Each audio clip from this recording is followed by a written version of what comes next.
ಬಹುಶಃ ಸಮಾಜದ ರಾಜಕಾರಣ ಮತ್ತು ಸಮಾಜ ಅಂತಕ್ಕಂಥದ್ರಲ್ಲಿ ಬಹುಶಃ ಇವತ್ತು ದಿಗ್ಗಜ ಸ್ವಾಮೀಜಿಯವರು ಇಬ್ಬರು ವೇದಿಕೆ ಮೇಲಿದ್ದಾರೆ.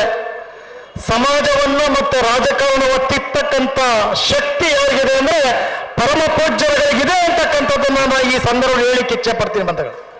ಬಹುಶಃ ಈ ರಾಜ್ಯದಲ್ಲಿ ಈ ದೇಶದಲ್ಲಿ ಮಠಮಾನ್ಯಗಳಿಲ್ಲ ಅಂದಿದ್ರೆ ಈ ಸಮಾಜಕ್ಕೆ ಶಿಕ್ಷಣ, ರೈತನಿಗೆ ನೀರಾವರಿಗೆ ನೀರು ಮತ್ತೆ ಆರೋಗ್ಯವನ್ನು ಕೊಡ್ಲಿಕ್ಕೆ ಈ ಸಮಾಜದಲ್ಲಿ ಸರ್ಕಾರದಲ್ಲಿ ಆಗ್ತಿರಲಿಲ್ಲ. ಅವರೇನಾದ್ರೂ ಇವತ್ತು ಕೊಡ್ತಾ ಇರ್ತಕ್ಕಂಥ ಪರಮ ಪೂಜ್ಯರು ಅಂತಕ್ಕಂಥದ್ದನ್ನ ಈ ಸಂದರ್ಭದಲ್ಲಿ ನಾನು ಹೇಳಲಿಕ್ಕೆ ಇಚ್ಛೆ ಪಡ್ತೀನಿ. ಬಹುಶಃ ಇವತ್ತು ನಮ್ಮ ಬೇಲೂರು ತಾಲೂಕಲ್ಲಿ 22ರಲ್ಲಿ ಹುಣ್ಣಿಮೆ ಕಾರ್ಯಕ್ರಮ ಆಗಿತ್ತು. ಪರಮ ಪೂಜ್ಯರು ಎಲ್ಲಿ ಪಾದಾರ್ಪಣೆಯನ್ನ ಮಾಡ್ತಾರೆ ಅಲ್ಲಿ ಬರಡು ಭೂಮಿಯಲ್ಲೂ ಸಹ ನೀರೆತ್ತಕ್ಕಂಥ ಕೆಲಸ ಆಗುತ್ತೆ ಅನ್ನೋದಕ್ಕೆ ಸಾಕ್ಷಿ ಪರಮ ಪೂಜ್ಯರು ಅಂತಕ್ಕಂಥದ್ದನ್ನ ಒಂದು ಅಂಶದಲ್ಲಿ ಹೇಳಲಿಕ್ಕೆ ಇಚ್ಛೆ ಪಡ್ತೀನಿ. ಪರಮ ಪೂಜ್ಯರು 22ರಲ್ಲಿ ಹುಣ್ಣಿಮೆ ಕಾರ್ಯಕ್ರಮನ 21ಕ್ಕೆ ಫಿಕ್ಸ್ ಆಗಿತ್ತು. ಆದರೆ ಕೆರೆ ಕಟ್ಟೆಗಳು ಇಲ್ಲೆಲ್ಲ ಖಾಲಿ ಇದೆ. ಈ ಸಂದರ್ಭದಲ್ಲಿ ನಾನು ಹುಣ್ಣಿಮೆಯನ್ನು ಮಾಡೋದಿಲ್ಲ, ಕೆರೆ ಕಟ್ಟೆಗಳು ತುಂಬಿದ ನಂತರ ಈ ಭಾಗದಲ್ಲಿ ನಾನು ಹುಣ್ಣಿಮೆ ಕಾರ್ಯಕ್ರಮವನ್ನು ಮಾಡ್ತೀನಿ ಅಂತಕ್ಕಂಥ ಹೇಳಿದ್ರು. ಪರಮ ಪೂಜ್ಯರ ಆಶೀರ್ವಾದ ಆ ವರ್ಷ ಅತಿ ಹೆಚ್ಚು ಮಳೆಯನ್ನು ಬಂತಕ್ಕಂಥದ್ದು ಇಡೀ ಬೇಲೂರು ತಾಲೂಕಿನ ಕೆರೆ ಕಟ್ಟೆಗಳು, ದ್ವಾರ ಸಮುದ್ರದ ಕೆರೆ ಸಾಕ್ಷಿಯಾಗಿ ಪರಮ ಪೂಜ್ಯರ ಪಕ್ಕದಲ್ಲೇ ಕಾರ್ಯಕ್ರಮ ಮಾಡ್ತಕ್ಕಂಥ ಇದಾಯಿತು.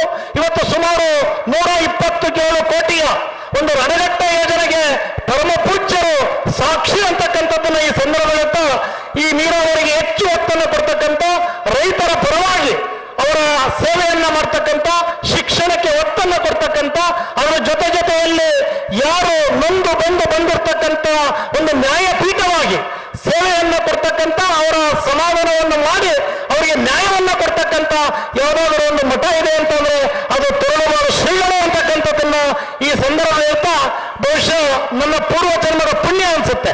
ರಾಜಕಾರಣ ಮತ್ತೆ ಇದನ್ನ ನಮ್ಮ ಪೂಜಾರರು ನಮ್ಮ ರವಿಯನ್ನ ಮಾತಾಡ್ತಾರೆ. ಈ ವರ್ಷ ಏನು ದಕ್ಷಿಣ ನಾಡಿನಿಂದ ಉತ್ತರ ಇದರಲ್ಲಿ ಇದೇ 10 ದಿವಸಗಳ ಕಾಲದಲ್ಲಿ ಪರಮ ಪೂಜ್ಯ ನಮ್ಮ ಸುತ್ತೂರು ಮಠದ ಶ್ರೀಗಳಿದ್ದಾರೆ. ಸುತ್ತೂರು ಮಠದ ಕಾರ್ಯಕ್ರಮದಲ್ಲೂ ಭಾಗವಹಿಸ್ತಕ್ಕಂಥ ನನಗೆ ಒಂದು ಅವಕಾಶ ಕೊಡುವಂತು, ಸಿದ್ದರಾಮೇಶ್ವರ ಜಯಂತಿನಲ್ಲೂ ಕಾರ್ಯಕ್ರಮದಲ್ಲಿ ಭಾಗವಹಿಸ್ತಕ್ಕಂಥ ಅವಕಾಶ ಕೊಡುವಂತು.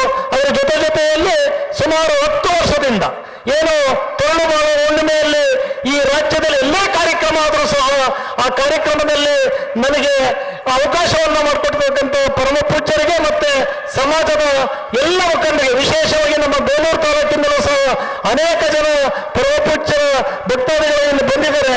ಹಾಗಾಗಿ ಸಮಾಜ ಮತ್ತೆ ರಾಜಕಾರಣ ಅಂತಕ್ಕಂಥದ್ದು, ರಾಜಕಾರಣ ಇಲ್ಲದೆ ಸಮಾಜ ಇಲ್ಲ, ಸಮಾಜ ಇಲ್ಲದೆ ರಾಜಕಾರಣ ಇಲ್ಲ. ಆದರೆ ಸಮಾಜವನ್ನ ತೀರ್ತಕ್ಕಂಥ ಕೆಲಸವನ್ನ ರಾಜಕಾರಣಿಗಳು ಮಾಡಬೇಕು.